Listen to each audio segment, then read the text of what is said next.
નમસ્કાર, સીએનબીસી બજારમાં આપનું સ્વાગત છે. આપ જોઈ રહ્યા છો ક્લોઝિંગ બેલ. માર્કેટની ગતિવિધિ સાથે હાજર છું હું વિક્રમ. ત્યારે મુંબઈથી હું નિશા અને વિક્રમ. પહેલા તો આપને હેપી બર્થડે. સીએનબીસી બજાર 2 વર્ષ પૂર્ણ કરી રહ્યું છે. 2 વર્ષનો સફર આપણા માટે ઘણો ઇન્ટરેસ્ટિંગ રહ્યો છે. માર્કેટમાં નવા હાઈઝ બનતા જોયા તો મોટો ક્રેશ પણ થતો જોયો. તો એમ કહી શકાય કે બધા જ ઉતાર ચઢાવ આપણે આ 2 વર્ષમાં જોઈ લીધા છે. પાછલા વર્ષોમાં બીજા લોકો જોતા આવ્યા છે. પણ જે ખાસ ઇન્ટરેસ્ટિંગ છે કે આજે આપણી જે સેલિબ્રેશન ચાલી રહી છે એની સાથે વૈશ્વિક બજાર પણ આપણો સાથ આપી રહ્યા છે અને બધે સર્વત્ર એક સારી એવી ખરીદારીને જોતા ભારતીય બજાર પણ એક તેજી સાથે આગળ વધતું દેખાઈ રહ્યું છે. 8,338ના લેવલે અત્યારે નિફ્ટી ટ્રેડ કરી રહ્યું છે. ઓલમોસ્ટ અડધા ટકાથી વધારાની તેજી જોવા મળી રહી છે. મિડકેપ પર નજર કરો 1.25% ઉપર, એટલે પાછલા દિવસોમાં જે મિડકેપ અને સ્મોલ કેપમાં ખરીદારી જોવા મળી હતી એ આજે પણ આગળ વધતી દેખાય છે. બેંક નિફ્ટી સુપર 100 પોઈન્ટ ઉપર ટ્રેડ કરતું અને સેન્સેક્સ પોણા 200 પોઈન્ટ ઉપર ટ્રેડ કરતું જોવા મળી રહ્યું છે. સાથે જ માર્કેટ બ્રેડ પર નજર કરીએ, 2 સ્ટોક વધી રહ્યા છે તો એક સ્ટોક ઘટતો નજરે ચડી રહ્યો છે અને અત્યાર સુધીનું એટલે કે નવી સિરીઝનું ટર્નઓવર આપણે જોઈએ તો લગભગ 1.5 લાખ કરોડનું જોવા મળી રહ્યું છે, જે ખાસું ઉત્સાહજનક જોવા મળી રહ્યું છે. તો કહી શકાય કે આજના દિવસે ખાસી ખરીદારીનો ટ્રેન્ડ આગળ વધ્યો છે. એમાં BHEL, can India, ITC, doctor Reddy's lab જેવા કાઉન્ટરે ઘણો સાથ આપ્યો છે. તેજી જોવા મળી છે. સારામાં વોલ્યુમ તો આઈટીસીમાં બિલ્ટઅપ થયા છે. સાથે જ એસબીઆઈ અને વેદાંતા પણ સાથ આપતા જોવા મળ્યા છે. તો આ બધા કાઉન્ટર્સ ખાસા બઝિંગ છે. વિક્રમ, બીજા કયા સ્ટોક ફોકસમાં છે? બિલકુલ, અને આ સાથે આપણે અહીંયા જોઈ શકીએ છીએ કે મિડ અને સ્મોલ સાઇઝના કાઉન્ટર છે એના તરફથી પણ આપણને ખાસો બઝિંગ ટ્રેન્ડ બનતો દેખાઈ રહ્યો છે. પરંતુ આજે સ્ટોક્સ પર વાત કરીએ એ પહેલા આપણી સાથે અત્યારે આપણા નિષ્ણાંતો આલ્ફા એક્યુરેટ એડવાઇઝર્સના રાજેશ કોઠારી, HDFC સિક્યોરિટીઝના દેવર્ષ વકીલ અને એન્જલ બ્રોકિંગના રુચિ જૈન જોડાઈ ગયા છે. આપ સૌનું સ્વાગત છે સીએનબીસી બજારમાં. સૌપ્રથમ રાજેશજી, આપની પાસે આ ભાગ્યશુભ જે રીતના આજે સીએનબીસી બજારના 2 વર્ષ પૂરા થઈ રહ્યા છે અને એની સાથે નિફ્ટીએ પણ જે 8,300નું એક હર્ડલ હતું એને પાર કરી અને એક સફળતાપૂર્વક આપણે 8,350ની આસપાસના લેવલે પહોંચતા જોયું છે. શું ધ્યાન બની રહ્યું છે? બજાર અહીંથી હવે એક તેજી તરફ આગળ વધતું દેખાશે? સૌપ્રથમ તો અભિનંદન ટુ સીએનબીસી બજાર four completing 2 years on a very successful thing. Market up and market down, that will continue, but of course જે લાસ્ટ આપણને જે one of the biggest negative, I think what many pessimistic analysts are considering that Britain exit જે યુરોમાંથી થયું છે, probably it can become like another Lehman Brothers crisis જે last time થયું હતું. તો આ બહુ મોટું નેગેટિવ એક સરપ્રાઇઝ હતું, પણ એટલું જ પોઝિટિવ સરપ્રાઇઝ એ થયું કે લાસ્ટ 4 દિવસની અંદર global market is back two Britain exit from euro. So I think markets are volatile and probably market is right now in a positive momentum, but there are few things which are very important. Number 1, the monsoon. Number 2, the parliament session which is going to start, the monsoon session of parliament, કારણ કે there are a lot of hopes which are getting built up on GST rollout. And number 3, the corporate earnings growth. એટલે આ 3 factor હવે important રહેશે, કારણ કે જે Britain factor જે હતું, યુરોનું જે ફેક્ટર હતું એ પ્રાઇઝિંગ ઓલમોસ્ટ થઈ ચૂક્યું છે. In fact we are already higher than that level. So from here again is back to fundamentals. ખરી વાત છે, ફંડામેન્ટલ્સ ખાસા મહત્વના રહે છે. પણ રાજેશજી, જે રીતે અત્યારે સડનલી આપણને જે તેજી જોવા મળી છે, શું આ ભય નથી લાગી રહ્યો? કારણ કે તમે જો લેમન બ્રધર્સનું ક્રાઇસિસ જોયો હોય, એક મોટો ડિપ આવ્યો, ત્યારબાદ માર્કેટ રિકવર થયા, હાઈઝ બનાવ્યા અને ફરી પાછી એક ડાઉન ટ્રેન્ડ શરૂ થઈ. અત્યારે પણ આ જ એક ટ્રેન્ડ જોવા મળી રહ્યું છે, તો શું એનાથી ચેતવું જોઈએ? નહીં, બેઝિકલી 2-3 પરિબળો થોડા ડિફરન્ટ છે આ વખતે. સો આઈ ડોન્ટ થિંક કે લેમન બ્રધર્સ જેવું પછી જે વર્લ્ડની ફાઇનાન્શિયલ માર્કેટમાં થયું હતું એ કદાચ પાછું સેમ વોલેટિલિટીમાં કે સેમ ડિગ્રીમાં રિપીટ નહીં થાય. એના અમુક પરિબળો છે. તો ફર્સ્ટ ઇમ્પોર્ટન્ટ કે global central banks are going to take A joint coordinated efforts to reduce the volatility, to reduce the noise and to reduce the negative impact. Number 1. Number 2, this entire process is going to be at least 2 years.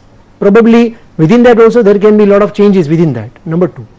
Number 3, very important thing is that the currency markets have shown a very good strength despite this event.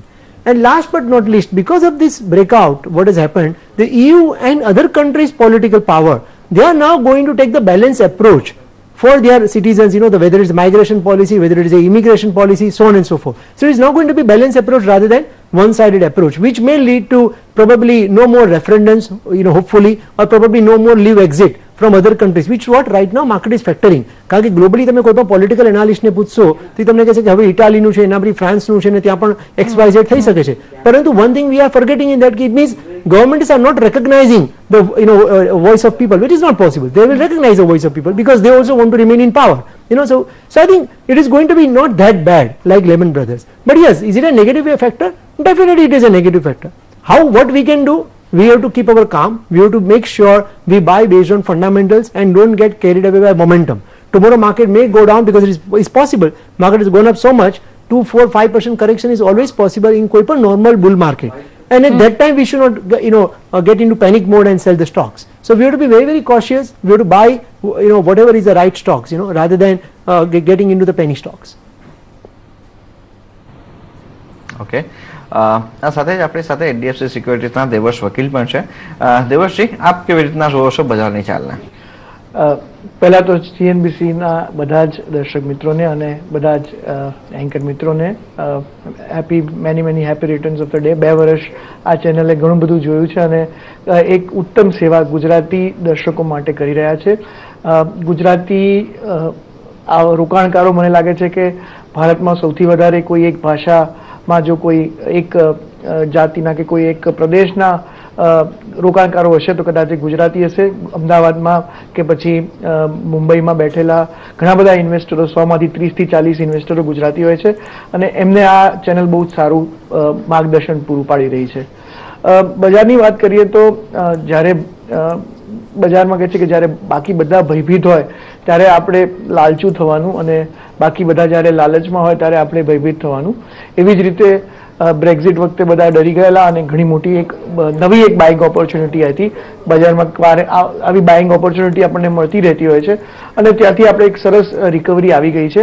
હજી પણ એક momentum છે, મને લાગે છે કે 8450 સુધી આપણે જઈ શકીએ છીએ, પણ એ સ્ટોપ લોસ લગાવીને ટ્રેડિંગ કમ્યુનિટી ટ્રેડ કરે એમાં આપણે માનીએ છીએ. બાકી લોંગ ટર્મ ઇન્વેસ્ટરો મને લાગે છે કે આવી જે મોમેન્ટમ વાળી રેલી હોય છે એમાં દરેક ઉછાળે થોડું એક્સપોઝર આપણે ઓછું કરીએ તો જ્યારે મોટી ડીપ આવે ત્યારે ખરીદવા માટેના પૈસા હોય છે.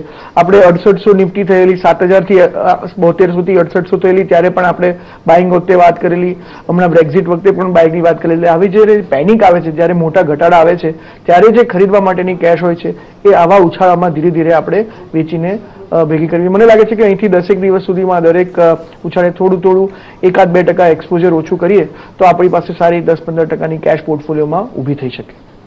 ઓકે, જ્યારે રુચિત આપણે જોઈ રહ્યા છે 8337ના જે લેવલ જોવા મળી રહ્યા છે હાલે, અને કહી શકાય કે હવે ઉપલા મથાળે શું હજી પણ હેડરૂમ છે આગળ વધવા માટે કે અહીંયા હર્ડલ્સ આવશે? ડેફિનેટલી સૌપ્રથમ સીએનબીસી બજારને 2 વર્ષ કમ્પ્લીટ કરવા માટે હાર્દિક અભિનંદન. નિફ્ટીની વાત કરીએ તો ગયા 5 ટ્રેડિંગ સેશનથી જે મોમેન્ટમ બિલ્ડઅપ થયું છે, જ્યારે પણ માર્કેટ્સમાં જનરલી ગેપ અપ ઓપનિંગ થયા બાદ કન્ટિન્યુઅસ બાઇંગ ફોલોઅપ મોમેન્ટમ આવે તો એ એક અપટ્રેન્ડની સાઇન્સ છે. તો ડેફિનેટલી જે આપણે લાસ્ટ વીકમાં જે કરેક્ટિવ મૂવ આવી હતી નીચે 7950 7900ની ઝોનમાંથી જે પાછી અપમૂવ આવી છે એ હજી બી કન્ટિન્યુ રહી શકે છે. અમને લાગી રહ્યું છે કે આ મૂવ એટલીસ્ટ 8400 8420ના લેવલ સુધી એટલીસ્ટ નેક્સ્ટ આવતા અઠવાડિયામાં જવી જોઈએ. ઇનફેક્ટ અગર ટાઈમ રેઝિસ્ટન્સ ઝોનની પણ વાત કરીએ તો આ નિફ્ટીનું આ જે રિસન્ટ અપમૂવ છે એ 23 મેના દિવસે ટાઈમ રેઝિસ્ટન્સમાં એન્ટર કર્યું હતું. એના પછી ડેફિનેટલી 7700ની લેવલ્સથી એક વન સાઇડ રેલી આપણે જોઈ રહ્યા છીએ માર્કેટમાં. આ જો ટાઈમ ઝોનનું એન્ટ્રન્સ 23 મે થયું છે એ નેક્સ્ટ ટાઈમ રેઝિસ્ટન્સ આવવાનું છે 11 જુલાઈએ. તો મને લાગે છે 11 જુલાઈ તો કે આવતા સોમવારે છે ત્યાં સુધી આ બજારનું પોઝિટિવ મોમેન્ટમ હજી સુધી કન્ટિન્યુ રહેશે. તો ટ્રેડર્સને ડેફિનેટલી એક સ્ટોપ લોસ મૂકીને લોંગ પોઝિશન હજી બી કન્ટિન્યુ રાખવા જોઈએ અને 8400 થી 8420ની રેન્જ આવતા અઠવાડિયામાં નિફ્ટીમાં આવી શકે છે. આ સાથે જ હવે અત્યારે સીએનબીસી બજારના એક્ઝિક્યુટિવ એડિટર પ્રદીપ પંડ્યા અને સીએનબીસી બજારના સંપાદક આલોક જોશી આપણી સાથે જોડાઈ ગયા છે. પ્રદीप, आभार विक्रम आपनो. आलोक जी, स्वागत है आपका और आपको बहुत बहुत बधाई. बधाई आपको और आप पूरी टीम को, और सबसे बड़ा आभार हमारा आपका नहीं दर्शकों का है जिन्होंने हमें ये प्यार दिया है कि इस पूरे 2 साल के पीरियड में जब भी कभी हम कहीं बाहर जाते हैं देखते हैं तो पाते हैं. ओके, मुझे लगता है थोड़ी सी कुछ तकनीकी दिक्कत नजर आ रही है. हम आपसे दोबारा बात करने की कोशिश करेंगे. ત્યાં સુધી રાજેશજી, આપણે તમારી જે ચર્ચા ચાલતી હતી ત્યારે એક પ્રશ્ન જે બધાને છે, બધા ટ્રેડર્સને ઇન્વેસ્ટર્સને આવે છે કે અઠવાડિયાની અંદર આ જે કોન્ફિડન્સ પાછું આવ્યું છે, એક ઓવર કોન્ફિડન્સ તો નથી ક્યાંક ને ક્યાંક, કારણ કે તમે જો હવે એમ ચર્ચા થવા લાગી છે કે સેન્ટ્રલ બેન્કર્સ માર્કેટને બેલ આઉટ કરશે, પણ જ્યારે ક્રાઇસિસ થાય છે, માર્કેટ ઘટે છે તો સેન્ટ્રલ બેન્ક્સ વચ્ચે આવીને માર્કેટને બેલ આઉટ કરે. અત્યારે જો માર્કેટ આખું સ્ટેબલ ચાલી રહ્યું છે તો પછી તમને એમ અપેક્ષા રાખવી કે કોઈ ક્યુઈ થશે કે કોઈ સ્ટેપ લેવાશે એ તો મને લાગે છે થોડુંક ક્યાંક ને ક્યાંક ટ્રેડર્સ કન્ફ્યુઝ છે. C basically it is always A chicken and egg kind of A situation. તમે જોશો તો જ્યારે બજાર બહુ જોરથી પડે છે ત્યારે central bankers always comes to the rescue in the global markets. Now what is important this time is that despite this negative factor what we have seen, the currency markets were quite stable. So if you look at even the 2 days after the announcement jare thayu Britain exit nu, the currency markets are very steady. So it means first of all this time we were much more prepared globally. While equity market street might be a negative surprise that even, but globally the bankers, the politicians, bureaucrats, they were prepared for either this eventuality or that eventuality. So the plans are in place well in advance. Whereas the Lehman Brothers was like it was a really big shock. It just came out from nowhere. Whereas this time it was not like that. Number one. Number two, it is 51-49. So please keep in mind, it is not 70-30. It means there is going to be a balanced approach. It is not going to be a one-way street. It is going to be a very, very balanced measure, calibrated approach to be adopted by the global central banks and by the global economies and by the global political power. So I think that's where there is somewhere so tomorrow market, let's assume there is no action by the central bankers, market may come down again by about 5, 7, 10% and then they again have to come. So I don't think the global central bankers are just going to do something because market is just moving up or just moving down, because they are taking a much more measured approach which is going to impact the economy over a period of 2 to 3 to 5 years. કારણ કે આખી procedure first of all 2 years ની છે. It is just not a 2 months process. એટલે આ procedure જ્યારે ચાલતી હોય એ દરમિયાન તમને કોઈ ખાસ વધારે પેનિક નહીં થાય એના માટે તમે કહો છો કે સેન્ટ્રલ બેન્કર્સ તૈયાર છે એટલે આ પ્રોસેસ તમારી સ્મૂથલી થઈ જાય એમ લાગે છે. Absolutely. They will એ લોકો મેક શ્યોર કરશે કે વોલેટિલિટી જેટલી બને એટલી ઓછી થાય. એ લોકો મેક શ્યોર કરશે, that's what their role is all about. They will make sure that the currency volatility will be lower. First of all, that is very important. Equity volatile is the third asset class. First is currency, second is the debt asset class because that's huge, and then comes the equity market. So આ બંને જો અગર study થઈ જાય તો equity market naturally which will be probably less volatile than otherwise one could have factored earlier. Okay. आलोक जी माफ कीजिएगा, मुझे लगता है कि अब तकनीकी दिक्कत दूर हो चुकी है और अब आपसे बात कर सकते हैं. हाँ, तो प्रदीप मैं कह रहा था कि सबसे पहले तो आपको बधाई, पूरी टीम को बधाई और आभार उन दर्शकों का जिन्होंने सीएनबीसी बाजार को 2 साल में इस अच्छे मुकाम पर पहुंचाया है. बिल्कुल, और ये चूंकि हमारे लिए ऐसा है कि ये सफर हम एक बार तय कर चुके हैं आवाज में और मैं और आप फिर से एक नए सफर पे चलना शुरू हुए हैं. 2 साल हमारे यहाँ पे गुजरे. कैसे देखते हैं आप एक लंबे सफर को? जब हम दोबारा से शुरू करते हैं तो आपको ऐसा लगता है काफी पुरानी चीजें याद आती? मैंने प्रदीप ये बात कई बार इस टीम के साथ कही है, चैनल पर दर्शकों के साथ पहली बार ये शेयर कर रहा हूं कि सीएनबीसी बाजार का लॉन्च है जो मुझे व्यक्तिगत रूप से सबसे प्रिय लॉन्च है. ये चैनल ऐसा है जिसे लगता है कि हमने अपने हाथों से बनाया है. सीएनबीसी आवाज के लॉन्च में हम एक छोटा हिस्सा थे और आवाज एक बहुत अच्छा चैनल है. मैं पिछले 12 साल से यहाँ काम कर रहा हूँ और जो संतोष मुझे मिलता है वो ये है कि बाहर निकलने पर कहीं भी कभी भी जो कोई मिलता है वो यही कहता है कि आपका चैनल दूसरों से अलग है और एक बहुत अच्छा चैनल है जिसमें हमेशा काम की बात होती है.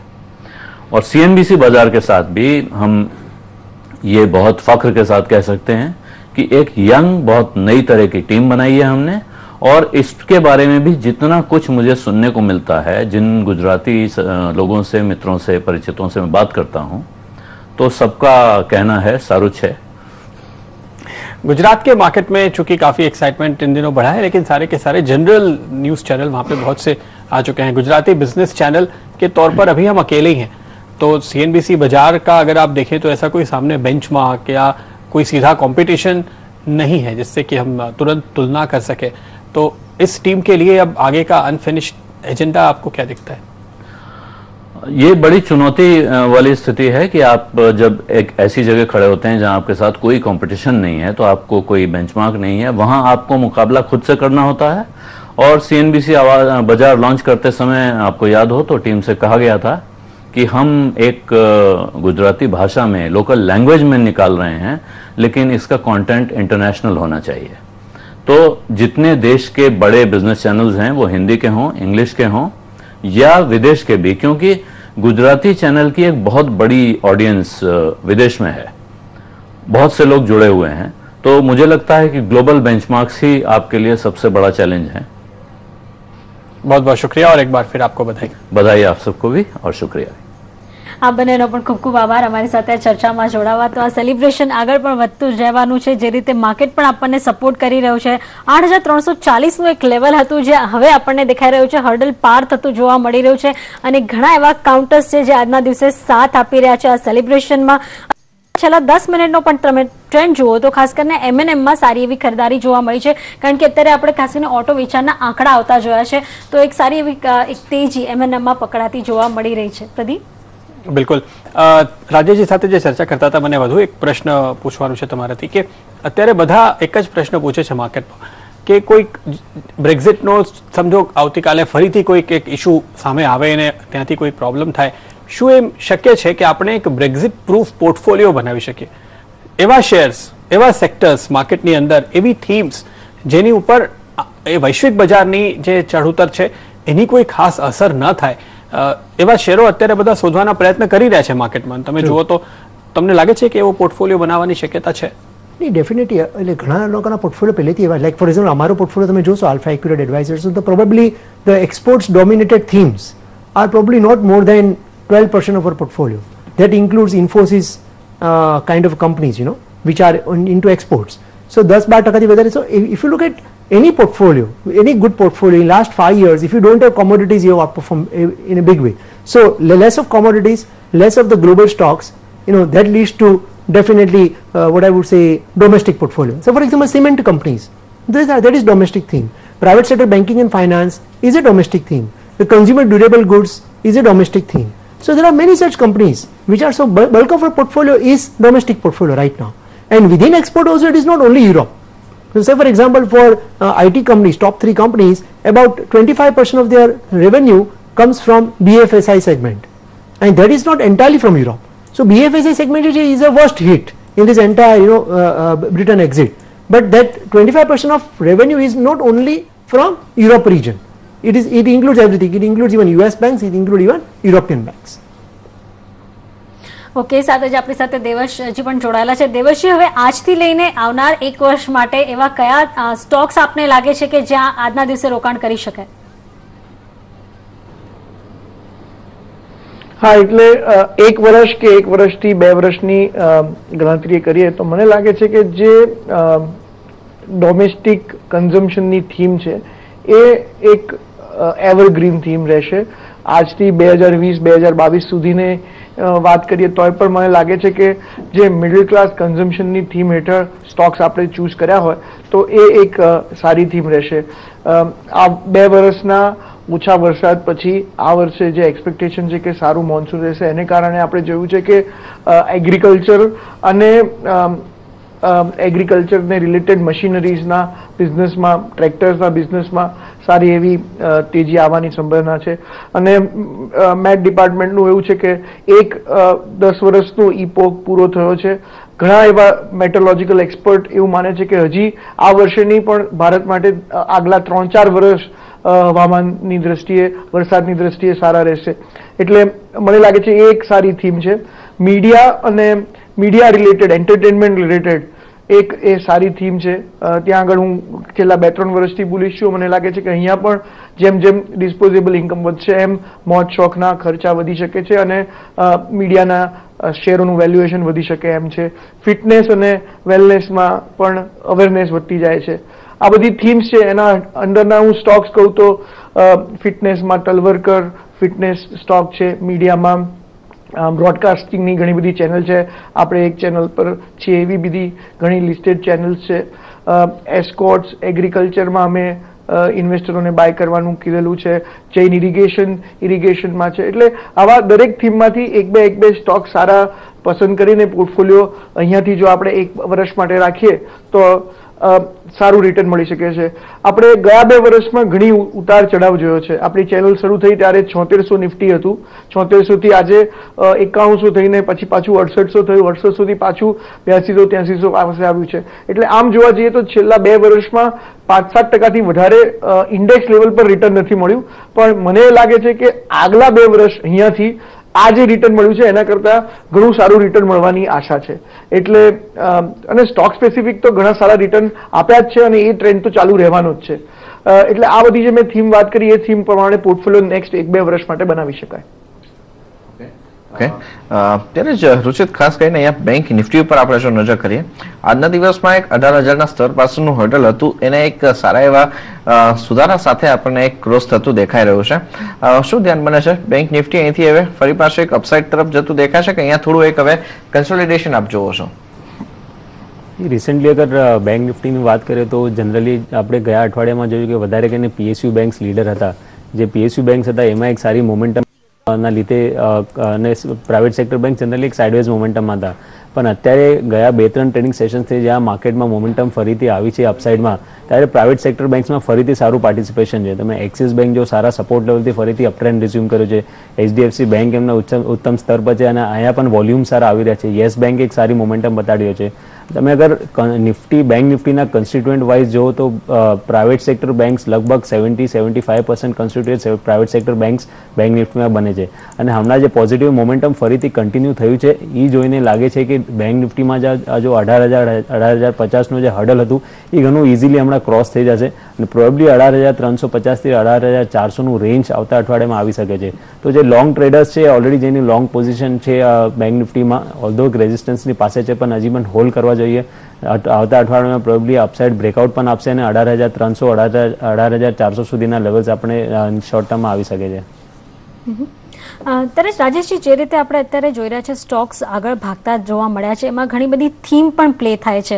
પણ અત્યારે શું થીમને ધ્યાનમાં રાખવું જોઈએ કે હવે જે અર્નિંગ્સ આવવાની છે એને ફોકસ કરીને ત્યાં એક રોકાણ કરવું જોઈએ? કેવી અર્નિંગ્સ આવશે? કારણ કે પહેલા આપણે જોયું ફર્સ્ટ ક્વાર્ટર થોડું રિકવરીના સંકેત જોવા મળ્યા છે, એટલા પણ ખરાબ નથી આવ્યા. હવે આ અર્નિંગ સિઝનથી શું અપેક્ષા છે? બેઝિકલી અમુક સેક્ટર્સ એવા છે કે જ્યાં તમે ટોપ ડાઉન એપ્રોચ લઈ શકો છો. Earnings growth remains the most important thing, whether it is you do top down or you do bottom up. Earnings growth is ultimately, earnings is the master, correct? So market is slave of earnings. It is always be said that market is slave of earnings. So earnings is single most important parameter. પરંતુ there are few sectors where you cannot do top down. There you have to go bottom up. It's a more bottom up story. For example, information technology. For example, healthcare. These are the sectors which you have to do bottom up rather than top down, because every company is going to be so different from other company and there is going to be clearly differentiation. સાદી ભાષામાં કહી શકે તો નિચલા મતાળે આ બધા સેક્ટર્સમાં ખરીદારીની તક છે. No, I am not saying that. I am saying કયા સેક્ટર્સ તમારે ટોપ ડાઉન તમે કરી શકો અને કયા સેક્ટર્સ તમે બોટમ અપ કરી શકો. So for example, top down private sector banking and finance remains a thing. You buy whichever, generally speaking, you will probably bound to make more money rather than losing money is a very less probability because of simple reason. કારણ કે જો GDP growth થશે તો credit growth થશે. તો credit growth approximately 15 થી 16 થી 17% પણ જો તમે પકડો છો તો પબ્લિક સેક્ટર બેંક્સની અત્યારે કેપેસિટી બેલેન્સ શીટ વાઇઝ ઓછી છે. So the gainer is going to be private sector banking. So they will grow faster than industry. So if industry grows at 15%, private sector banking will grow at 18 to 20 to 22% depending upon each bank balance sheet, correct? So it becomes a top down story. They have a less NPA problem compared to PSU banks. So your return on net worth is also going to be higher. So it becomes a top down story. Consumption theme is a top down story. But within consumer, what you should buy, that is of course bottom up. So we are very bullish on overall consumer segment. So when we talk about consumer, there are 3-4 sectors. Say consumer means cement. Consumer means consumer banking. So we are not bullish on generally private bankers. We are bullish on consumer bankers within NBFCs? NBFC and also consumer bankers. So there are banks which are more focused on consumer compared to there are other private sector banks which are more focused on corporate. So we are more focused on the consumer private sector banking. Number 3 is consumer durables. So where we are very, very positive. And number 4 is consumer staples. So we are right now not that great bullish on soaps and detergents companies, but we are definitely more positive on biscuit kind of companies. So as the 7th pay recommendation gets implemented, you are playing the lifestyle financing. You are playing the lifetime aspirational financing. So that's why you have a consumer banking. People want to change their lifestyle. That's why you buy probably instead of buying a loose biscuit pack, probably you will buy a Good Day biscuit pack. Correct? You prefer to have a 3 air condition in your apartment rather than only 1 air condition in your bedroom. Habits have changed and people have a different aspirations. There are rising aspirations, and this income boost will help you to move to that curve faster. So I think these are the themes on which we are positive on, where probably earnings growth is also going to be healthy over next 1 to 2 years, not only quarters but also for few years. Whereas for other sectors, the first quarter may not be that great. It might be muted. Somewhere it might be even a little bit low, for example software sector, and somewhere it is going to be neutral kind of a thing, nothing that great. Second half recovery is going to be stronger. For example, for sectors like capex driven stories, there you will see second half is going to be much stronger than the first half. Okay, આ સાથે જ રાજેશજી ઘણો આભાર આપનો. આજના દિવસે તમે સમય ફાળવી અહીંયા અમારી સાથે જોડાયા અને આ સમગ્ર ચર્ચા કરી માટે. તો સાથે જ અત્યારે ક્લોઝિંગ બેલમાં સમય થયો છે એક બ્રેકનો. બ્રેક બાદ આપણી સાથે ક્રેસ્ટ કેપિટલ એન્ડ ઇન્વેસ્ટમેન્ટના પાર્ટનર વિક્રમ કોટક જોડાશે.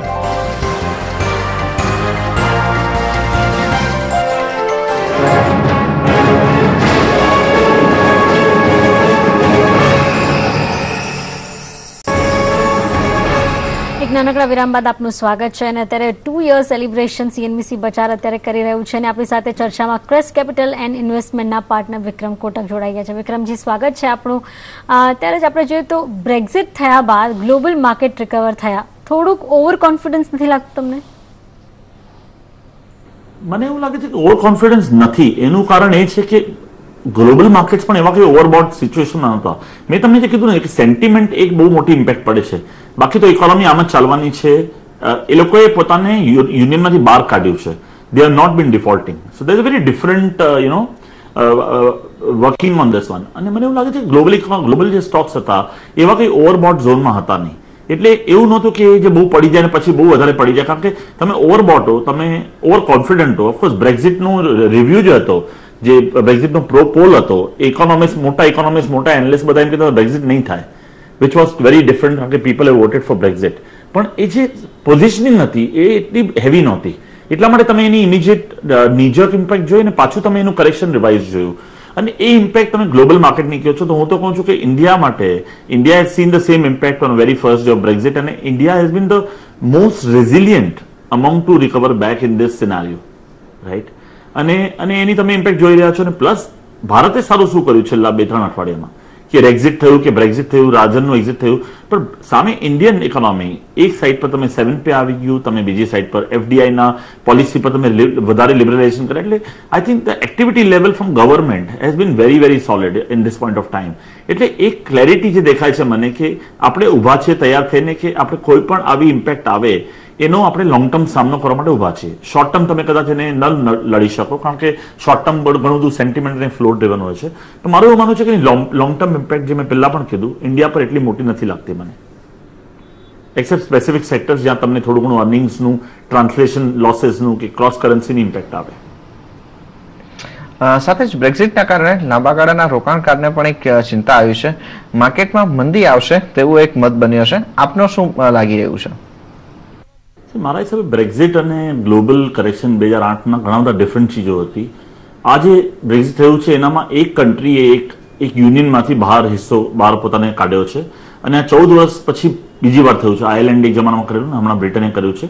આની ઘણી બધી ઇમ્પેક્ટ યુરોપિયન ઝોનમાં થશે, એમાં કોઈ ડાઉટ જ નથી. યુરોપિયન ઇકોનોમી પર થશે અને બ્રિટનની ઇકોનોમી પર થશે અને થોડુંક સ્લોડાઉન જોવા મળશે, કારણ કે આ બધા ઇમ્પેક્ટ જ્યારે આવે ત્યારે જે કોન્ફિડન્સ લેવલ હોય એ થોડો ડાઉન થઈ જાય છે. તો એ ઇકોનોમી પર ઘણી મોટી ઇમ્પેક્ટ આવશે. હવે આપણે એ ઇકોનોમીની ઇમ્પેક્ટ આપણે ઇન્ડિયા પર લેવા જઈએ તો એમાં એવું છે કે ઇન્ડિયાના જે સેક્ટર જે એક્સપોર્ટ કરી રહ્યા છે, કે જે લોકલ સેક્ટર છે, કે જેની સબસિડરી યુરોપમાં કે યુકેમાં છે, એ લોકોને ડેફિનેટલી ઘણી બધી ઇમ્પેક્ટ પડી શકે, કારણ કે ક્રોસ કરન્સી છે, ટ્રાન્સલેશન લોસ છે, સ્લોડાઉન છે, એ બધી ઇમ્પેક્ટ ઘણી બધી પડી શકે એ પર્ટિક્યુલર સેક્ટરને. પણ સૌથી મોટું પોઝિટિવ જે ભારત માટે, ઇન્ડિયા માટે થયું છે આ બ્રેક્ઝિટ થવાથી, કે જે થોડી વરી હતી કે ફેડ હાઇક વધારે કરશે, કે ઓઇલ પ્રાઇસ ઉપર જવાના ચાલુ થઈ ગયા, કે મેટલ પ્રાઇસીસ, કમોડિટી પ્રાઇસમાં બહુ મોટો તેજીનો ટ્રેન્ડ ચાલુ થઈ ગયો, એ કદાચ મારા હિસાબે થોડું થમી જશે. મને એવું લાગે છે ફેડ તો અમારો વ્યૂ ઘણા ટાઈમથી એ જ છે કે ફેડ હાઇક કરશે જ નહીં. એકવાર એમણે હાઇક કર્યું, ટોકને કર્યું, બાકી ઇકોનોમિક કન્ડિશન યુએસની એવી કોઈ બહુ સારી નથી જેનાથી ફેડ હાઇક કન્ટિન્યુઅસ કર્યા કરે. તો આજે ફેડ હાઇક છે ડિલે થઈ ગયું, જે ઇન્ડિયા માટે ઘણું પોઝિટિવ છે, ઇન્ડિયાના ફ્લોઝ માટે ઘણું પોઝિટિવ છે. ઇન્ડિયાના જે લોકલ સેક્ટર છે, જે કમોડિટી ઇમ્પોર્ટર્સ છે કે ઓઇલ ઇમ્પોર્ટર્સ છે, કે આખી ઇકોનોમી આપણી ઓઇલ ડિપેન્ડન્ટ છે, તો એ બધા જે ઓઇલ પ્રાઇસ ઉભા રહી જશે, જે ઉપર નહીં જાય, એનો ઘણો મોટો ઇકોનોમિક એડવાન્ટેજ ઇન્ડિયાને થશે. અને મારું એવું માનવું છે આ જે 7P કમિશનનું જે લોન્ચ છે હમણાં, it is very well time with the Brexit. Because તમે આમ જુઓ તો બ્રેક્ઝિટના હિસાબે કમોડિટી પ્રાઇસીસ ઠંડા રહેશે, એટલે તમારું ઓઇલ પેમેન્ટ ઓછું થશે, તમારી ફિસ્કલ કંટ્રોલ ત્યાં થશે, અને અહીંયા તમે જઈને 7P તમે યુઝ કરી નાખ્યું અને એની જે નેટ સમરી છે એ ફિસ્કલને ઇમ્પેક્ટ નહીં કરે. તો નેટ જે ફિસ્કલ છે એ 3.5% 3.55 ની આજુબાજુ રહેશે આ વર્ષમાં. અને તમે આટલું મોટું $15 બિલિયન સ્ટિમ્યુલસ નાખી દીધું વચ્ચે, સામે તમે ઓઇલ પ્રાઇસીસ ડાઉન જોઈને. તો I think very very very good movement, very timely movement in my view. એટલે બ્રેક્ઝિટની મોટી ઇમ્પેક્ટ મને નથી દેખાતી ઇન્ડિયા પર કે ઇન્ડિયાના ફ્લોઝ પર. સેન્ટિમેન્ટ ઇમ્પેક્ટ જરૂરતથી વધારે થઈ ગઈ છે, કારણ કે માણસોની પોઝિશન સેન્ટિમેન્ટ ડ્રાઈવ કરે છે, પણ એની જે ઇકોનોમિક લોંગ ટર્મ ઇમ્પેક્ટ છે મને ઇન્ડિયા પર નથી દેખાતી, accept the sectors which are in the UK or in the Britain, or are they exporting importing from that country. એટલે એ કંપનીઓ પર ડેફિનેટલી ઇમ્પેક્ટ આવશે, પણ ઇન્ડિયાની ઇમ્પેક્ટ જે સ્ટેન્ડર્ડ ઇમ્પેક્ટ છે એ મને લાગતું નથી બહુ મોટી આવે. ત્યારે વિક્રમજી, બેન્કિંગમાં આખી ઇકોનોમી જોઈએ તો રિફ્લેક્ટ થાય છે, તો આવતા ક્વાર્ટરથી સારા રિઝલ્ટ આવે એવી અપેક્ષા રાખો છો? મને બે ચીજો લાગે છે પીએસયુ બેન્કિંગમાં.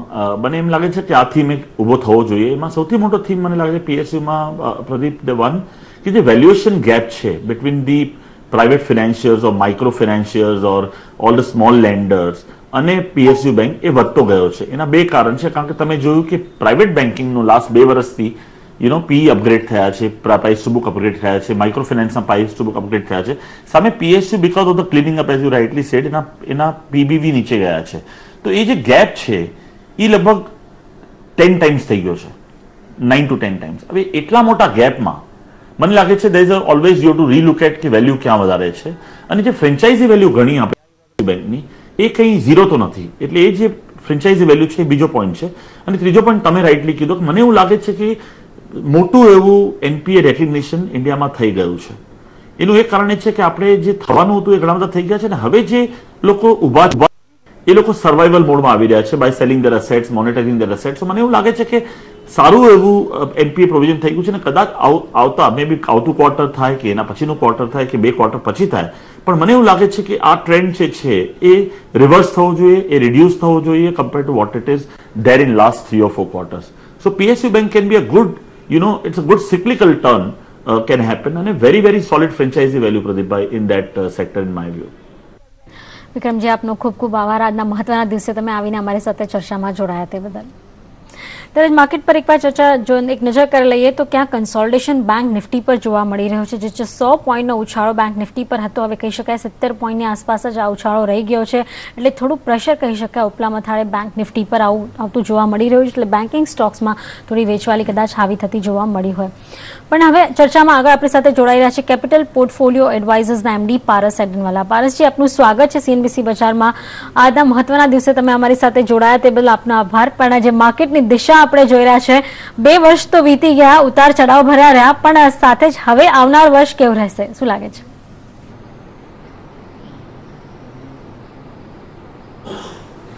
At the outset, તમને બધાને congratulations and wish you all the very best for future. આગળ જતા મારા હિસાબે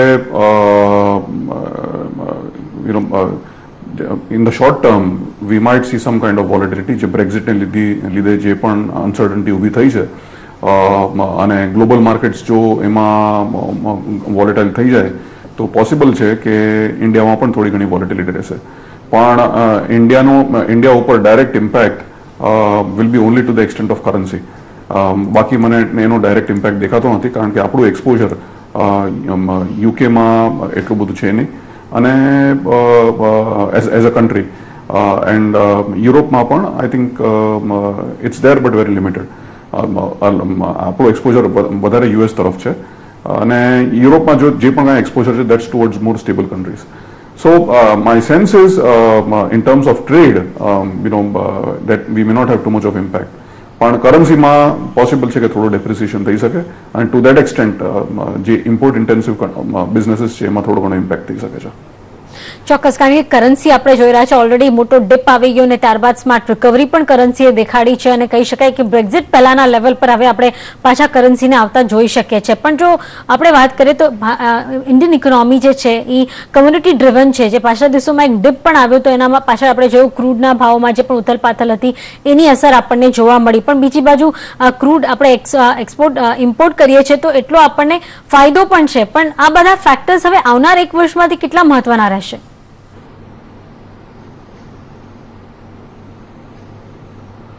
આ બધા ફેક્ટર્સ આપણા માટે crude is always a very big thing, અને જ્યારે પણ ક્રૂડનો ભાવ વધે છે ત્યારે આપણા કરન્સી ઉપર થોડો ઘણો ઇમ્પેક્ટ આવે જ છે, કારણ કે we keep on importing crude and we are not self sufficient as of now. ગવર્મેન્ટના બધા જ એફર્ટ્સ છે કે over longer period of time આપણે સેલ્ફ સફિશિયન્ટ થઈ જાય. પણ if there is one factor which is or other two factors જે આપણા દેશ માટે બહુ જ ઇમ્પોર્ટન્ટ છે, એક તો ક્રૂડ અને બીજું છે મોન્સૂન.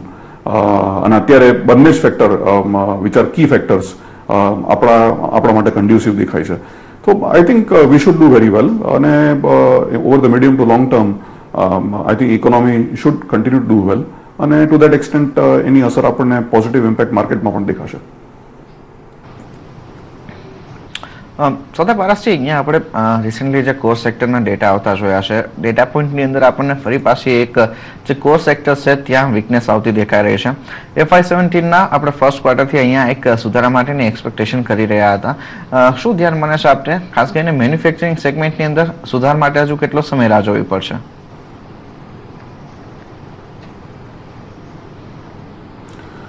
મારા ખ્યાલથી એક્ઝેક્ટ ટાઈમ આપવો તો થોડો ડિફિકલ્ટ છે, પણ it should be sooner rather then letter. કારણ કે ગવર્મેન્ટના જેટલા પણ પ્રયત્ન છે મેન્યુફેક્ચરિંગ સેક્ટરને બૂસ્ટ કરવા માટે, આપણે છેલ્લા 2 વર્ષથી આપણે જ બધા જોઈ રહ્યા છે, અને એનો ડેફિનેટ ઇમ્પેક્ટ આપણને હવે દેખાવો જોઈએ. અને if monsoon is also good, તો we will see improvement in demand in the automobile segment, coupled with the fact કે આપણે માઇનિંગમાં જો બૂસ્ટ મળે, એક્સપ્લોરેશનમાં બૂસ્ટ મળે અને ઇન્ફ્રાસ્ટ્રક્ચરમાં બૂસ્ટ મળે, તો આ 3 કે 4 સેક્ટર છે which are very critical for boosting manufacturing activity. તો એને લીધે I think it is very much possible કે we might see revival in manufacturing sector. તો મને લાગે છે લગભગ 6-1 મહિનામાં we should see some very very positive signs. અને there is not too much to be worried. અને આપણે માર્કેટમાં જોઈએ ઓલરેડી અમુક સ્ટોક્સ જે મેન્યુફેક્ચરિંગ સેક્ટરના અગ્રગણ્ય સ્ટોક્સ છે, એમાં આપણે ઓલરેડી ઇમ્પ્રુવમેન્ટ દેખાય છે. So they are trying to discount future, indicating that there is clearly some optimism about the progress of manufacturing sector. સાથે જ વારસજી, અહીંયા એક બીજું ફેક્ટર આપણે જોઈએ છે, તો એક અત્યારે ગ્લોબલ લેવલ ઉપરથી આપણે જે હમણાં રિસેન્ટલી ડેટા પણ જોયા, ગ્લોબલ લેવલ ઉપર જે આપણે ડિમાન્ડ માટેની એક્સપેક્ટેશન કરી રહ્યા છે એ પણ અહીંયા બિલ્ટઅપ થતી નથી દેખાઈ રહી. અને જે રીતના આપણે આ બ્રેક્ઝિટ ઇવેન્ટ બાદ કરન્સી ફ્રન્ટ ઉપર જે રીતની એક વોલેટિલિટીની સિચ્યુએશન જોઈ છે, એને જોતા આપને શું લાગે છે કે હવે અહીંયા એક્સપોર્ટ્સ માટે થઈને કે એક્સપોર્ટને ગ્રો કરવા માટે થઈને કેટલું ફોકસ કરવાની જરૂર છે? અધરવાઇઝ અહીંયા બીજું સેગમેન્ટ એ પણ બની શકે કે આપણે ઇમ્પોર્ટ્સ જે છે તેને આપણે કબ કરી શકીએ. આના ઉપર કોઈ પોલિસી કે સ્ટેપ્સ આવતા આપ જોવો છો નજીકના સમયમાં?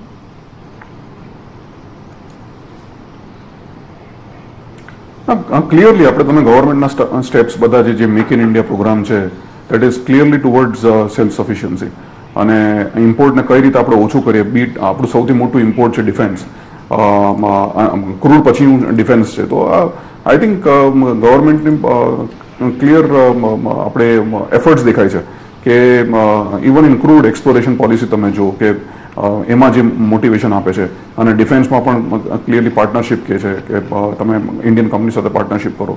ઇન્ડિયન કંપનીઝને ઘણો બધો પ્રોત્સાહન આપ્યું છે. તો we are seeing all those efforts towards reducing imports, અને we should see that happening. As far as exports are concern, અત્યારે તો જ્યારે કસ્ટમર સેગમેન્ટમાં જ પ્રોબ્લેમ હોય, ધારો કે યુરોપમાં સ્લોડાઉન હોય, યુએસમાં ગ્રોથ છે પણ જેટલો ધાર્યો તો એટલો નથી, China is again kind of suffering, Japan તો લેસર સાઇડ ધ બેટર. તો જ્યારે ઇન્ટરનેશનલ ઇકોનોમીઝ જે મોટા કન્ઝ્યુમર્સ છે ત્યાં જ સ્લોડાઉન હોય, તો એક્સપોર્ટ્સમાં definitely there is going to be bit of a problem. And therefore government rightfully is focusing on boosting local consumption, અને જેને લીધે we should see very positive benefits. Okay Parasji, આજના મહત્વના દિવસે અમારી સાથે જોડાયા તે બદલ આપનો ખૂબ ખૂબ આભાર. તો આપણે જોઈ રહ્યા છે આવનાર વર્ષ જે છે ખાસો એક્સાઇટિંગ રહેવાનું છે, કારણ કે આપણે જે રીતે જોશું લોકો પાસે પૈસા આવશે, 7th પે કમિશનના પૈસા, અને ત્યારબાદ એ કહી શકાય કે લોકો રોકાણકારો આગળ વધશે ખર્ચવા માટે, તો એમ બધી કંપનીઝને ઘણો ફાયદો થતો જોવા મળશે. પણ અત્યારે આપણે જોઈએ તો કન્સોલિડેશન થોડું બેંક નિફ્ટી પર આવતું જોવા મળી રહ્યું છે. હવે ફક્ત 5% જ સુધારો રહી ગયો છે. ક્યાં દબાણ છે તમે જોઈ શકો છો. અત્યારે બેન્કિંગ સ્ટોક્સમાં અત્યારે વેચવાળી છે. ઇન્ડસઇન્ડ બેંક, યસ બેંક પર નજર કરો ત્યાં અત્યારે દબાણ આવી રહ્યું છે. SBI PNB પર પણ તમે જોઈ શકો છો અત્યારે એક દબાણ સાથેની ચાલ જોવા મળી રહી છે. પણ જો ઓવરઓલ આપણે જોવા જઈએ આખા સપ્તાહ દરમિયાન જો સારો કોઈએ રિટર્ન આપ્યું હોય તો એ કદાચ કહી શકાય કે PSU બેંક્સે આપ્યું છે. PSU બેંક ઇન્ડેક્સ ઘણો પોઝિટિવ રહ્યો છે, તો એના પર આપણે ચર્ચા કરીશું, પણ તે પહેલા લઈએ એક નાનકડો વિરામ.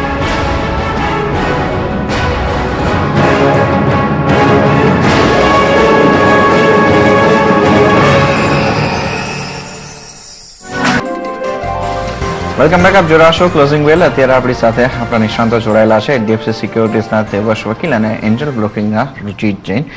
દેવર્ષજી, ખાસ કરીને આજના દિવસનું માર્કેટ આપણે એક શાનદાર મજબૂતી તરફ આગળ વધતું આપણને દેખાયું. થોડું રિટ્રેસમેન્ટ પણ ઉપરના સ્તરથી આપણને દેખાયું, તેમ છતાં 0.5% મજબૂતી છે. આપણે ઓવરઓલ જો આ સપ્તાહ દરમિયાન જોઈએ તો બેલ એક આઉટ પરફોર્મ કરતો દેખાયો છે. ઓલમોસ્ટ 12% સુધી આ સ્ટોક વધ્યો છે. શું લાગે છે અહીંયા જે રીતના આપણે લાસ્ટ ક્વાર્ટરની અંદર એના જે કન્સર્ન્સ જોયા હતા એ પછીથી આ સ્ટોક સારો એક બાઉન્સ થતો દેખાયો છે. હવે પરિણામો પહેલા સ્ટોકની અંદર પોઝિશન હોલ્ડ રાખવી જોઈએ? લાગે છે કે પોઝિશન હોલ્ડ રાખવી જોઈએ. જે ગવર્મેન્ટના સ્ટેપ્સ છે, જે ઇન્વેસ્ટમેન્ટની સાયકલને ફરીથી શરૂ કરવા, પ્રાઇવેટ ઇન્વેસ્ટમેન્ટની સાયકલને શરૂ કરવા, ખાસ કરીને એમાં પાવર સેક્ટરમાં જે ઇન્વેસ્ટમેન્ટ રોકાઈ ગયું છે એને પાછું કિકસ્ટાર્ટ કરવા માટે ગવર્મેન્ટ જે એક્ટિવ સ્ટેપ્સ કરી રહ્યું છે એ મને લાગે છે કે એ બધાની અસર હવે ધીરે ધીરે દેખાશે. અને આ બધી જે કેપિટલ ગુડ્સ, જે એક્સપેન્ડિચર સાઇડની કંપનીઓ છે એમની ઓર્ડર બુકમાં સારો એવો વધારો થશે. સ્ટોક ઘણો બધો ઘટી ગયો છે. ઉપરના લેવલથી લગભગ 500-550 લેવલથી ઘટીને ઘણો 100 રૂપિયાથી આસપાસ નીચે આવી ગયેલો. થોડુંક રિબાઉન્ડ આવ્યું છે, 130ની આસપાસ ટ્રેડ કરે છે. પણ મને લાગે છે કે હજી પણ અહીંયા ઘણી બધી વેલ્યુ છે અને લાંબા ગાળા માટે રાખી મૂકવો જોઈએ. સાથે જ આજના દિવસે આપણે જોઈ રહ્યા છે કે મહાનગર ગેસનું લિસ્ટિંગ થયું અને જે બમ્પર લિસ્ટિંગ કહી શકાય અત્યારે IPOs ને મળી રહ્યા છે, એમાં મહાનગર ગેસ દેવર્ષજી આપને કેવો લાગે છે અને શું કહેશો? ઇશ્યુ મને ઘણો સારો લાગતો હતો. અમે ઇશ્યુ માટે લોકોને ઇન્વેસ્ટ કરવાની સલાહ આપી હતી, પણ હવે આ ઇશ્યુના લિસ્ટ થઈ ગયા છે અને આ જેટલા આટલું બધું સારું લિસ્ટિંગનું ગેઇન મળી ગયા પછી અહીંયાથી અમે અઝ્યુમ કરીએ કે કદાચ 2 વર્ષ કન્ટિન્યુઅસલી 10% જેટલો પણ જો વોલ્યુમમાં ગ્રોથ આવે અને એને કમ્યુનિકેટેડ પ્રોફિટ આવે તો એ પ્રોફિટના એટલે 2018ના પ્રોફિટ પર મને થોડો સ્ટોક મોંઘો લાગી રહ્યો છે. એટલે હવે અહીંયા લિસ્ટિંગ ગેઇન લઈ લેવા જોઈએ. આ પૈસા આપણે એનકેશ કરી લઈએ અને બીજા જે સારા ઇસ્યુઓ ચાલે છે, જેમ કે અત્યારે ક્વેસનો ઇસ્યુ આવ્યો છે, એ ઘણો સારો છે. જો કે ઘણો બધો ભરાઈ ગયો છે અને કદાચ અલોટમેન્ટ બહુ ઓછું આવશે, પણ આસમાની પરિસ્થિતિ હોવાને કારણે, આસમાને હોવાને કારણે આપણે આપણા પૈસા બેંકના અકાઉન્ટમાં જ જમા રહે છે અને આપણને જો ઇસ્યુ લાગે તો શેર મળતા હોય છે. એટલે મને લાગે છે કે એ પૈસા આપણે એને એનકેશ કરીને નવા IPOમાં લગાવી દેવા જોઈએ. બીજું એક કાઉન્ટર આપણે ડોક્ટર રેડ્ડીઝ લેબનું જોઈએ. રુચિત, આ સ્ટોકની અંદર પણ આપણે 200 DMA ની ઉપર જે રીતના એક ફાસ્ટ મૂવ આવતા જોયા છે, અત્યારે 3500ની નજીક પહોંચતો દેખાયો છે સ્ટોક. શું ધ્યાન બને છે? આ સ્ટોકના પોઝિશનલ ચાર્ટ્સ ઘણા આ સ્ટોકના પોઝિશનલ ચાર્ટ્સ એક પોઝિટિવ પેટર્ન છે. આ સ્ટોકમાં રિસેન્ટલી એક ફોલિંગ ટ્રેન્ડલાઇનનું બ્રેકઆઉટ હતું અને એક ટ્રાયંગ્યુલર પેટર્ન હતી, જે હિસાબે એનું ટાર્ગેટ્સ લગભગ 3600 થી 3650 સુધીના લેવલ્સ સુધી આવી શકે છે. એક ફ્રેશ બાઇંગ કરંટ લેવલ્સ ઉપર એડવાઇઝેબલ નહીં રહેશે, પણ જે અપટ્રેન્ડની શરૂઆત થઈ છે આ સ્ટોકમાં, હાઈ ટોપ હાઈ બોટમનું ફોર્મેશન ઘણા વખત બાદ ફરીથી ડેલી અને વીકલી ચાર્ટ્સ બંને ટાઈમ ફ્રેમ ચાર્ટ્સ ઉપર આવી છે. તો કોઈ પણ ડિપ્સ આવે આ સ્ટોકમાં તો ફરીથી મને લાગે છે 3300ની આજુબાજુ એક સ્ટ્રોંગ બેઝ સપોર્ટ બેઝ આ સ્ટોક બનાવી રહેશે. તો કોઈ પણ નવા ખરીદારી કરવી હોય આ સ્ટોકમાં તો કોઈ પણ ડિપ્સ આવે આવતા મે બી 15-20 દિવસમાં કે એક મહિનામાં 3300ની આજુબાજુ તો સ્ટોકને ડેફિનેટલી એક્યુમ્યુલેટ કરવું જોઈએ. અને જો એક્ઝિસ્ટિંગ હોલ્ડર્સ છે આ સ્ટોકમાં, જેને પાસે ઓલરેડી આ સ્ટોક પડ્યા છે, એમને આ સ્ટોક હજી હોલ્ડ રાખવું જોઈએ. ટ્રેડિંગ પર્સપેક્ટિવથી શોર્ટ ટર્મમાં નેક્સ્ટ રેઝિસ્ટન્સના સ્ટોકમાં 3600ની આજુબાજુ આવશે, તો ડેફિનેટલી ટ્રેડર્સને ત્યાં પ્રોફિટ બુક કરીને બાય ઓન ડિપ્સની સ્ટ્રેટેજી આ સ્ટોકમાં અપનાવવી જોઈએ. આજના દિવસે ટી અને કોફી સ્ટોક્સ ખાસા બાઝિંગ છે. ટાટા કોફી તમે જોઈ રહ્યો, હરિસન મલયાલમ, જયશ્રી ટીએ તો 52 સપ્તાહના ઉચ્ચતમ સ્તર બનાવ્યા છે. રુચિત, આમાંથી કોઈ કાઉન્ટર ગમે છે કે હાલે રોકાણ કરવાની તક હોય? મોમેન્ટમ સારું છે આ સ્ટોક્સમાં. રિસન્ટલી જોયો તો એક રેલી બાદ એક કન્સોલિડેશન ફેઝ હતું, જેના પછી ફરી અપસાઇડ મૂવ કન્ટિન્યુડ આપ્યું છે. આ સેક્ટરમાંથી 2 સ્ટોક્સ છે, એક તો જયશ્રી ટ્રી અને એક મેક્લોઇડ રસલ. જે બંને સ્ટોક્સ ચાર્ટ્સ ઉપર ઘણા સારા લાગી રહ્યા છે. જયશ્રી ટ્રી પણ હાઈ ટોપ હાઈ બોટમનું ફોર્મેશન છે અને જો પ્રીવિયસ હાઈઝ હતા સ્ટોકનું 110-112ની આજુબાજુ, પ્રોબેબલી શોર્ટ ટર્મમાં લાગે છે કે ત્યાં સુધી આ સ્ટોક આ મોમેન્ટમમાં જઈ શકે છે. અને બીજું મેક્લોઇડ રસલની વાત કરીએ તો એક વીકલી ચાર્ટ્સ ઘણા પોઝિટિવ લાગી રહ્યા છે મેક્લોઇડ રસલમાં, 89 EMA વીકલી ચાર્ટ્સ ઉપર એક રેઝિસ્ટન્સ બની ગયું હતું આ સ્ટોકમાં રિસન્ટલી જે 201 202 ના લેવલ્સ હતા, તો આ સ્ટોકે આજે ઓલા લેવલ્સ ક્રોસ કર્યા છે અને જોવામાં આવી રહ્યું છે કે એક સારા વોલ્યુમ સાથે અપમૂવ છે. તો જ્યારે મને એવું અપમૂવ સારા વોલ્યુમ સાથે આવે તો એક ટ્રેન્ડ કન્ટિન્યુએશનની સાઇન હોય છે. તો પોસિબલી આ સ્ટોક ઉપરના સ્તરમાં 222 225 સુધીના રેન્જ આવતા અઠવાડિયામાં આવી શકે છે. તો હજી બી મને લાગે છે ટી અને કોફી સ્ટોક્સમાં મોમેન્ટમ આવતા અઠવાડિયામાં કન્ટિન્યુડ રહેશે. જયશ્રી ટી અને મેક્લોડ રસેલ આ બે સ્ટોક્સમાં કરંટ લેવલ્સ ઉપર પણ ટ્રેડિંગ પર્સપેક્ટિવથી ફોકસ આપી શકે છે.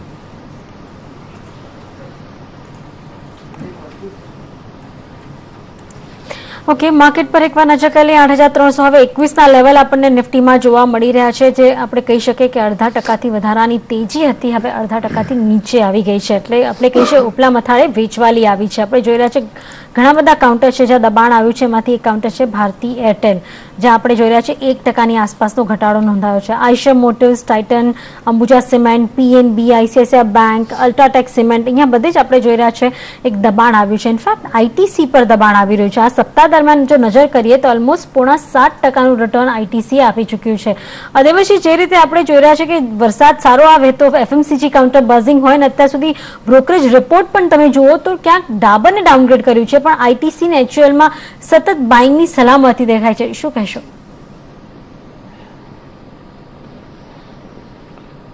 હા, એટલે મને એવું લાગે છે કે હજી પણ એફએમસીજી સેક્ટરના વેલ્યુએશન એટલા સસ્તા નથી કે કોઈ લોંગ ટર્મ ઇન્વેસ્ટરને કોઈ સારી એવી વેલ્યુ મળે. આ બધી કંપનીઓ હિસ્ટોરિકલી ઊંચા વેલ્યુએશન પર પણ ટ્રેડ કરતી હોય છે, પણ હજી પણ મને લાગતું નથી કે કોઈ મોટી અપસાઇડ અહીંયાથી હોય. એટલે આપણે જે બીજા બધા સેક્ટરની વાત કરી જે કન્ઝમ્પશન રિલેટેડ છે એ સાઇડ કન્ઝમ્પશનમાં હું ધ્યાન આપીશ. એફએમસીજી સેક્ટરમાં મને બહુ આ બધા જે સ્ટોક્સ તમે ડિસ્કસ કર્યા એ મને અત્યારે બાય લાગતા નથી. ઓકે, આ સાથે ઇન્ડિયા ઇન્ફોલાઇનના ચેરમેન નિર્મલ જૈન અત્યારે આપણી સાથે જોડાઈ ગયા છે. નિર્મલજી, સ્વાગત છે સીએનબીસી બજારમાં. સીએનબીસી બજારે તો 2 વર્ષ પૂરા કર્યા છે અને બજારે પણ એને એક વધામણા આપતા હોય એ રીતના આજે એક સારી મોમેન્ટમ દર્શાવી છે. શું ધ્યાન બને છે અહીંથી બજાર માટે આપનું? આજના દિવસે 8,300 ના સ્તર ઉપર જો ક્લોઝિંગ આવે છે તો બજાર અહીંથી વધારે એક તેજી તરફના મૂડમાં જોવો છો આપ? કોંગ્રેચ્યુલેશન્સ, અને બહુ સારું કામ કર્યું છે કારણ કે આપણા ગુજરાતી લોકો સ્ટોક માર્કેટમાં બહુ સારી રીતે એક્ટિવ છે અને ગુજરાત સૌથી મોટો સ્ટેટ છે સ્ટોક માર્કેટ માટે. અને ઇવન બીજી જગ્યાએ જે ગુજરાતની બહાર જે લોકો છે મુંબઈમાં, ઇનફેક્ટ આઈ સીન ઇવન સ્મોલ ટાઉન જે વિજયવાડા કે આવા ત્યાં પણ ગુજરાતી લોકો ટ્રેડિંગ કરે છે. તો બહુ સારું કામ કર્યું છે સીએનબીસી બજાર. તમને બહુ બહુ કોંગ્રેચ્યુલેશન્સ અને શુભકામનાઓ અને બેસ્ટ વિશેસ. સાથે જ નિર્મલજી, જે રીતે માર્કેટ પર આપણે ચર્ચાને આગળ વધારીએ તો માર્કેટ તો એક તેજી કરાઈ રહ્યું છે, અમારી સાથે સેલિબ્રેટ કરી રહ્યું છે, પણ જે હવે જો આગળનું 1 વર્ષનો આપણે ચિતાર જોઈએ તો કયા સેક્ટર પર આપનો ફોકસ છે? આખું મેક્રો ઇકોનોમિક એન્વાયરમેન્ટ સારું છે તો ઘણા બધા સેક્ટર, સિમેન્ટ, ઓટોમોબાઈલ, અને વરસાદ સારું પડે તો એગ્રીકલ્ચર ના બધા સેક્ટર્સ, અને એના સિવાય કેપિટલ ગુડ્સ, રોડ, ઇન્ફ્રાસ્ટ્રક્ચર, આ બધામાં સારી તેજી થઈ શકે એમ લાગે છે. અને બેન્કિંગ સેક્ટર પણ સારું લાગે છે. માર્કેટ હાલમાં થોડું વધ્યું છે તો થોડું કરેક્શન પણ આવે, પણ લાંબા ગાળે તમે 1 વર્ષ માટે જુઓ, 2 વર્ષ માટે જુઓ તો માર્કેટ બહુ સારું છે અને લગભગ બધા જ સેક્ટર, બધી જ ઇકોનોમી સારું કામ કરશે.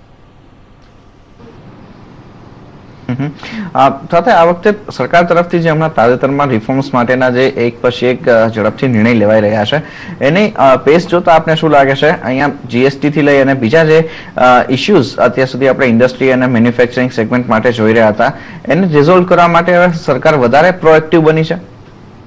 હા, એમ લાગે છે કે 2 વર્ષ પછી સરકારની થોડી પકડ આવી છે અને હવે સારું કામ કરવા માંડી છે. એટલે પેલા મે બી જયારે પેલા 2 વર્ષમાં they were just trying to grapple with અને સમજતા હતા કે શું થાય છે, પણ હવે જે ઝડપથી ડિસિઝન લેવાઈ રહ્યા છે ને જે સારી રીતે લેવાઈ રહ્યા છે, એટલે હવે મને એમ લાગે છે કે 2 વર્ષ સુધી એમને હોમવર્ક કર્યું અને સમજ્યું કે શું પ્રોબ્લેમ છે ને કેવી રીતે આપણે એનું નિદાન કરી શકીએ. તો હવે આ જે થાય છે સારું થાય છે અને ઇકોનોમી અને માર્કેટ અને દેશ બધા માટે સારું છે.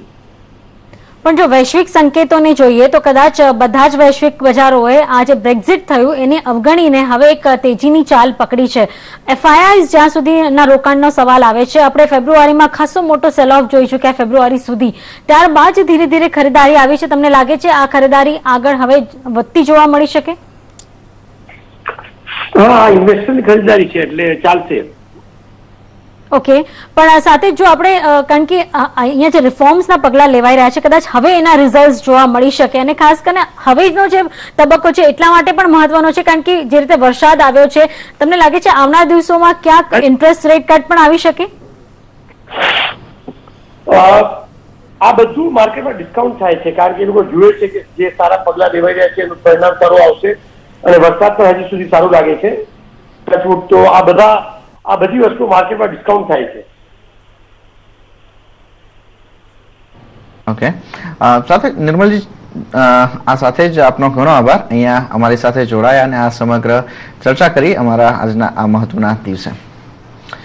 તો સાથે જ હવે અહીંયા બજાર બંધ થવાને પણ લગભગ 2-3 મિનિટ જેટલો જ સમય બાકી છે અને 8,330 પાસે અત્યારે આપણે નિફ્ટીને પહોંચતા જોઈ રહ્યા છે અને 150 પોઈન્ટ સુધીની એક મજબૂતી હજુ પણ આપણે સેન્સેક્સમાં જોઈ રહ્યા છે. નિફ્ટી અને આપણે મજબૂતી જોઈ રહ્યા છે, પરંતુ બેંક નિફ્ટી અહીંયા ઉપરના સ્તરેથી થોડી એક રિટ્રેસ થતી દેખાઈ રહી છે. ખાસ કરીને પીએસયુ મિડ સાઇઝના બેંક દિવસથી આપણે જોઈએ નીચેના સ્તરથી જે રીતનો એક શાર્પ બાઉન્સ અલ્હાબાદ બેંકમાં આપણે આવતા જોયું છે, ઓબીસીમાં જોયું છે. શું ધ્યાન બને છે આ કાઉન્ટર્સની અંદર ખરીદી કરવી જોઈએ?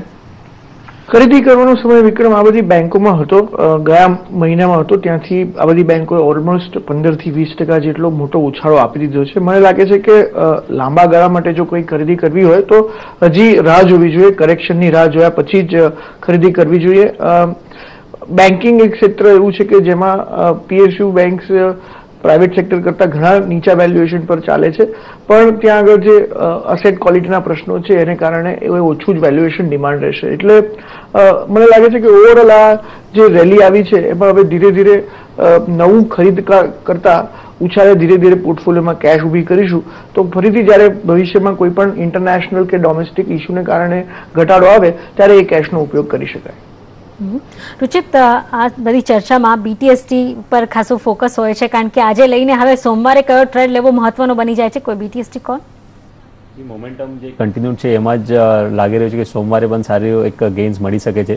ફર્સ્ટ કોલ ગેલનો છે. આજે આપણે જોયું છે કે ઘણા વખતના કન્સોલિડેશન બચી ગેલે આ એક રેઝિસ્ટન્સ લેવલના બ્રેકઆઉટના સંકેત આપ્યા છે. વોલ્યુમ્સ પણ સારું છે, દિવસના ઉચ્ચતમ સ્તરની લગભગ એક ક્લોઝિંગ પણ સારું આપી રહ્યું છે. તો એક 405ની ટાર્ગેટ સાથે 388નું સ્ટોપ લોસ મૂકીને ગેલમાં ખરીદારી બીટીએસટી પર્સપેક્ટિવથી કરી શકાય છે. અને અલાવા ટાટા પાવર એક સ્ટોક છે, એક કરંટ લેવલ્સ ઉપર સારું લાગી રહ્યું છે. ઓલ્ધો એક કન્ટિન્યુ ટ્રેન્ડ છે, હાઈ ટોપ હાઈ બોટમનું ફોર્મેશન જો ગયા 3 મહિનાથી કન્ટિન્યુ છે, એમાં જ એક કન્ટિન્યુડ મોમેન્ટમ આ છે. તો લાગી રહ્યું છે કે આવતા અઠવાડિયામાં પ્રોબેબલી 79 સુધીના ટાર્ગેટ્સ આ સ્ટોકમાં આવી શકે છે. બીટીએસટી પર્સપેક્ટિવ તો મને એક સારું અપમૂવ સોમવારના દિવસે આ સ્ટોકમાં મળી શકે છે. તો 73નું સ્ટોપ લોસ મૂકીને બીટીએસટી પર્સપેક્ટિવથી બાય કરી શકે છે. ઇવન પોઝિશનલ ટ્રેડર્સને કોઈ બાય કરવું હોય કરંટ લેવલ્સ ઉપર તો 71નું એમના માટે સ્ટોપ લોસ રહેશે અને 79 to 80નું ટાર્ગેટ રહેશે. ઓકે, તો અત્યારે બીટીએસટી માટે અત્યારે કોલ બની રહ્યા છે અને હવે બજાર બંધ થવાને 1.25 મિનિટ જેટલો સમય બાકી છે અને આપણે એક વખત આખા સપ્તાહ દરમિયાનનો જો એક વખત મોમેન્ટમ ચેક કરીએ બજારનું તો ઘણી સારી મજબૂતી સાથે આખું સપ્તાહ આપણને સેન્સેક્સ અને નિફ્ટી બંનેના ફ્રન્ટ પર આવતું દેખાયું છે.